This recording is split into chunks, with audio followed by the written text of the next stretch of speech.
Nos acompaña Héctor de Mauleón para platicarnos acerca de un encuentro de cronistas, para hablar sobre este género en el cual, Héctor, México pues es muy rico, hay ejemplos por todos lados. Hace ratito justamente hablábamos de Alexander von Humboldt, que bueno, no mexicano, pero que Sí, hizo crónica de lo que ocurrió en nuestro país, y nos vamos por la época del México independiente, por la revolución hasta nuestros días, y pues está cualquier cantidad de personajes, desde Guillermo Prieto, Salvador Novo, Ricardo Garibay. Tú has hecho libros de crónicas que son pues ya parte de la historia. gracias, Rafa, gracias, Laura. Pues es que es un género delicioso. Mira, yo creo que uno podría contar la historia de la Ciudad de México por décadas si nos remitimos a los cronistas que han escrito sobre ella desde 1554 en adelante. Ya no hay que decir o repetir a Bernal o repetir a los que tuvieron el privilegio de ver el espectáculo de lo que habría sido México Tenochtitlan y de ver su destrucción, sino simplemente desde los que empezaron a contar la ciudad colonial, la ciudad de Cortés, de la ciudad de Cortés para acá.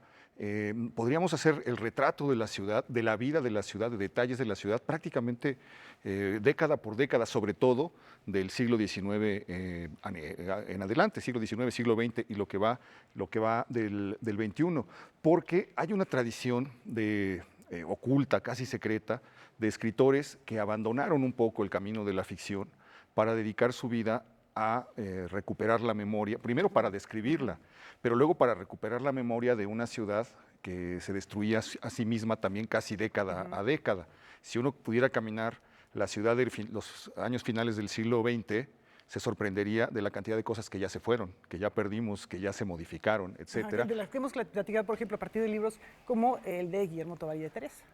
Pues son dos tomos que yo considero los dos tomos más tristes de las Sí, letras sí, mexicanas. dolorosísimo. Todo de lo que está contenido en esas páginas son cosas que ya no existen y que solamente existen porque quedaron en una fotografía y porque quedaron en las páginas de un libro que algún cronista escribió en algún momento determinado. Entonces, poder convocar una conversación sobre la ciudad, sobre su memoria, poder participar de esto es para mí un privilegio, Laura.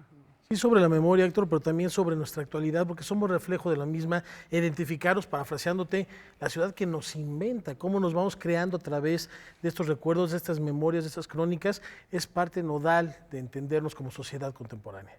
Sí, las ciudades nos determinan, te determinan desde tu nacimiento, incluso en donde te tocó nacer, como diría eh, Carlos Fuentes primero, aquí nos tocó, y después la ilustre Cristina Pacheco. Cristina Pacheco.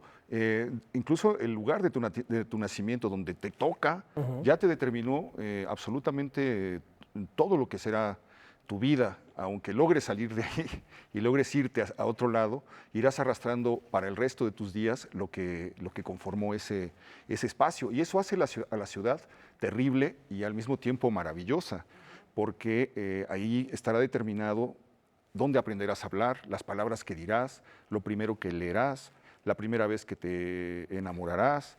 Estará determinado tu relación con el mundo, tu relación con la ciudad, etcétera. Y eso es formidable si pensamos que la ciudad surgió de una hojita de papel. Claro, Un, sí, el un- un primer trazo. Ajá. acompañante, un acompañante de Cortés, al que le decían el geométrico, es decir, el geómetra, un soldado, después de la destrucción le encargó que hiciera el trazo de lo que iba a ser la nueva ciudad. Esa hojita se perdió, quién sabe dónde habrá quedado, de verdad. Uno puede echar a volar la imaginación y pensar tramar casi una novela. Pero él trazó, se llamaba Alonso García Bravo, y trazó la cuadrícula que formó la Ciudad de México, y en esa cuadrícula transcurrieron las vidas de muchísimas generaciones, las emociones de muchas generaciones, la memoria de muchísima gente está enclavada en esa cuadrícula. La tragedia de Alonso García Bravo es que lo olvidaron, apenas le quitaron el papel, no volvieron a mencionarlo. Cuando hablan de la ciudad, Zumárraga, Cortés en sus propias cartas dice que que hizo una ciudad. Zumárraga dice que Cortés hizo una ciudad y nadie vuelve a mencionar a este señor hasta que en 1900 y tantos encuentran en un archivo el memorial de servicios que escribe Alonso García Bravo diciendo, oigan, reconózcanme algo porque yo tracé esta ciudad, tracé Oaxaca, hice el primer trazo de la villa de Veracruz, Fíjate nada más que importante. Y estaba completamente olvidado durante todos esos siglos. Hoy tiene una pequeña placita ahí en la Merced perdida que es muy difícil llegar, está rodeada de puestos, etcétera. Pero este personaje fue fundamental en términos de esto que tú dices, como una ciudad que atraviesa los siglos puede determinar un instante. Y rescatar todos estos documentos, estas historias, es parte de la labor que hace un cronista. Mencionábamos hace rato cronistas muy famosos, pero hay muchos cronistas anónimos que uno se encuentra de pronto cuando va a poblados y le presentan al cronista, al señor, al que se encarga de, con más o menos documentación, pero de hacer un registro de esas historias, lo que resulta Yo creo que eso fascinante, ¿no? sí es muy heroico, ¿no? O sea, imagínate, es casi como una novela de Bradbury. Ya se quemaron los libros, ya no hay nada y nada más le queda en la memoria. Lo único que queda es lo que está en la memoria de una persona. Bueno, pues esto que parece de ciencia ficción es la realidad en términos de la crónica. En muchas regiones del país hay una persona que la recibió de sus antepasados y ahí más o menos la va conservando y se la va a transmitir a alguien más. Por eso, una vertiente muy poco explorada y que debería ser más privilegiada de la crónica sería grabar la memoria oral de los adultos mayores, de los antiguos, de los ancestros, y conservar lo que ellos tienen, porque cuando ellos se mueran, Claro. todo eso se perderá como lágrimas en la lluvia, como dice el clásico. Qué Ándale. poético. Y a propósito del encuentro que se va a celebrar, también es parte de los festejos por los 45 años de Gandhi y el legado del maestro Achar. Platícanos, ustedes se concentran en el siglo XIX, ahorita nos estás remontando al siglo XVI, que son momentos fascinantes, pero el siglo XIX también va a ser muy difícil circunscribirlo a una charla, a un momento. Sí, pero fíjate, el siglo XIX es muy rico en términos de información, más rico que los siglos previos, porque en el siglo XIX se inventaron los periódicos en términos de que comenzaron a circular las hojas que primero voceaba un niño en la calle y que poco a poco fueron formando redacciones con cuerpos de periodistas, etcétera. Entonces los primeros se forman en los primeros años del XIX y alcanzan una madurez en 1842, 48, cuando surgen el Monitor Republicano y el siglo XIX, así se llaman esos dos periódicos, y entonces esos dos periódicos inventan la figura del cronista porque tienen que interesar a los lectores, y entonces ponen a la gente, ponen a unos muchachos a que anden por la calle viendo qué ven, qué cosas notables hay en la ciudad y las traigan a escribir. Entre esos dos muchachos estaban Manuel Paino y Guillermo Prieto, esos dos muchachos de 20 años que tuvieron esa labor y que llenaron las páginas de esos dos periódicos con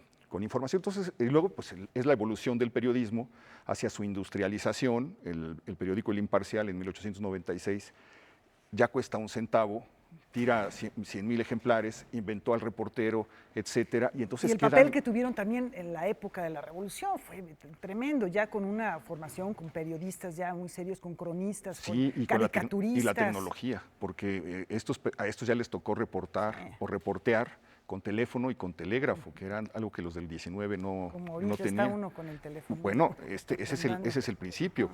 Una de las novedades que el Imparcial ofrecía a sus lectores era, nosotros nos podemos comunicar en Oaxaca, donde fue el temblor, porque nos va a hablar nuestro corresponsal o nuestro reporter por teléfono, o mandaban el telegrama donde venían las informaciones y así se hizo el periodismo. Esto que estamos viviendo hoy es simplemente la aceleración de un mismo fenómeno, ¿no? Y vas a estar acompañado por el poeta Julio Trujillo. Así es. Y por el José Mariano Leiva, que es un historiador muy, muy interesante. Él rescató hace muchos años, no sé si lo recuerdes, Laura, yo creo que lo entrevistaste alguna vez, la historia del espiritismo en México. Sí. Entonces hizo la historia de cómo en el Porfiriato unos locos se juntaban en unas casas de noche a llamar a los espíritus, a invocarlos, y luego creó tal locura en la ciudad eso que se hicieron revistas y periódicos, la Ilustración Espírita, etcétera, que daban noticias sobre eso. Eso no fue hace mucho, claro. Fue hace 100 años. Sí. Y términos históricos, pues parece ya tan lejos, bueno, no sé. Ahora los fantasmas pues como que son los que se ven en la tele cuando no sintonizas bien, ¿no? Ya no te creas eso, por ahí. Todavía hay, ¿verdad? Sí, no, seguro. Pues la invitación queda hecha para mañana. Sí, mañana. ¿A qué hora va a ser? Creo que es a las 6, la verdad, no sé bien. A las 6 de la tarde en Librería Gandhi. Así es. De 7:30. Es a las en 7:30. Gandhi, 7:30, de Miguel fíjate. Ángel de Quevedo, la Gandhi Mauricio Char. Y de verdad, Héctor, qué honor tenerte aquí. No, Escucharte mil gracias, platicar es mil gracias delicioso. por la invitación. Y Como bueno, siempre, pues un ahí está. placer, mi Delicioso, querida lo pueden Laura. ver también en su programa El Foco, leerlo, en su columna que tiene en En el Universal, sí, sí. o pues cualquiera de sus libros de crónicas. Sí, que muchas se gracias, Laura. inventa, el de Rubén Les de los agradezco mucho. ídolos, el tiempo repentino. Así es. En fin, pues muchísimas Muchas gracias. gracias, Héctor. por estar No, acá. hombre, gracias.